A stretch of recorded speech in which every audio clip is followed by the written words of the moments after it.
That's alright. You can also taste the egg, and plus the barbecue sauce is good. Mga Kanilagan TV, ngayon, simpleng pero sobrang sulit ang adventure to dito sa Shanghai.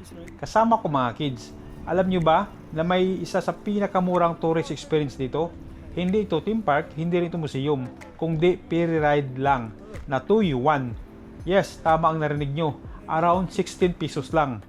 Today, pupunta tayo sa Gongping Road Ferry Terminal para tumawid sa kabilang side ng city via ferry sa sikat na Huangpu River. At noon, mag-city walk tayo kasama ang mga kids. Habang nilalakad kami papunta sa ferry terminal, ang saya ng mga bata kapag may sasakyan na kakaiba. Kahit simpleng ferry ride lang, para sa kanila, parang adventure na agad. Makikita mo na palapit na tayo sa terminal kasi dumadami na yung mga commuters. Hindi lang tourist ang gumagawa nito, pang araw-araw talaga ng mga locals. At yun ang gusto ko dito sa Shanghai. Hindi mo kailangan gumastos ng malaki para ma-experience ang city. Mga Kanilagan TV, tingnan nyo to. 2U1 per person. Parang bumili ka lang ng soft drink sa Pinas. Imagine, makaka-cruise ka na sa river na may skyline view for 14 pesos. Sa ibang bansa, ganitong view, nasa 500 to 1,000 pesos na. Habang naghihintay tayo sa ferry, makikita mo yung city skyline sa kabilang side ng river. Ang tataas ng building, modern skyscraper, at busy na busy ang river sa traffic. Maraming cargo ship, tourist boat, ferries, buhay na buhay ang paligid. Moment na ganito, naalala ko talaga kung gaano kalaki at ka-develop ang Shanghai. Guys, boarding na. Super simple lang ang ferry, parang bus sa tubig. May upuan sa loob at pwede rin sa labas kung gusto mo pahangin. Ano yung highlights? Habang umaandar na ang ferry, makikita mo yung buong skyline ng Shanghai. Left side, modern skyscraper. Right side, historical building. Napakaganda ng contrast ng old and new city. Ang saya makita ng reaksyon ng mga bata. Sa totoo, parang cinematic talaga ang view dito. Nasa gitna kami ng river, mapaisip ako. Minsan, hindi kailangan natin ng mahal na travel para maging memorable ang family bonding. Simpleng ferry ride lang, pero kasama mo ang mga kids, ibang level na ang happiness.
Ayan, nakatawid na tayo.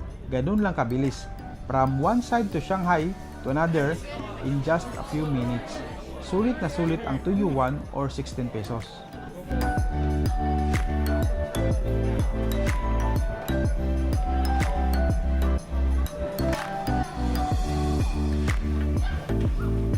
After ferry ride, mag city walk tayo.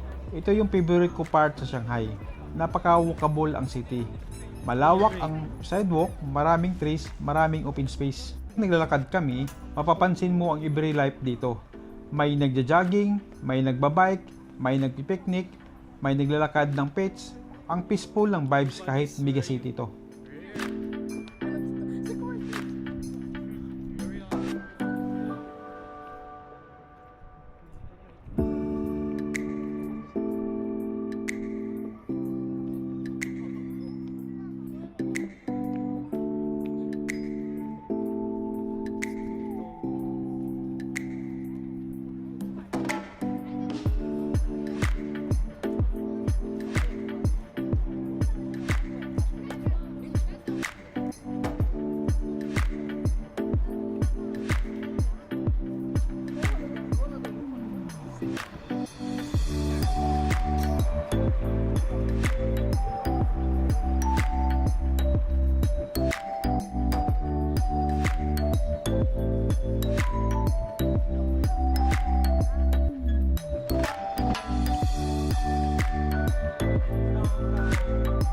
Tinanong ko ang kids, nag-enjoy ba kayo sa ferry ride?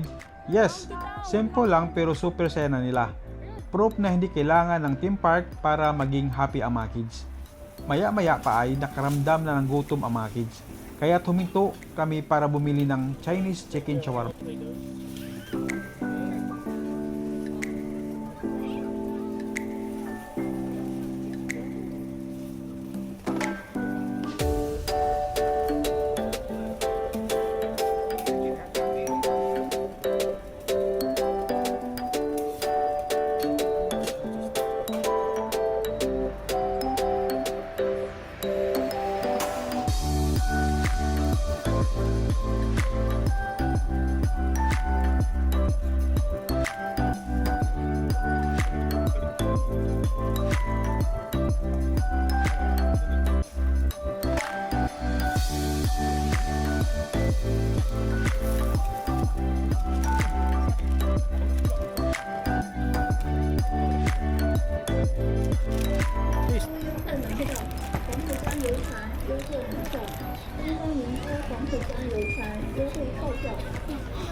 What's the taste? Good.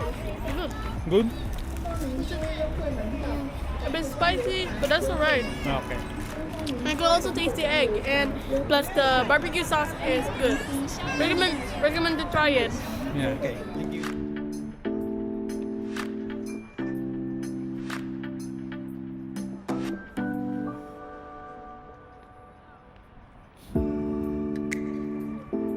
Nag-slow walk kami habang nagkukwentuhan. Ito yung mga simple bonding moments na pinaka-importante. Huminto kami sa isang spot para panoorin ang river.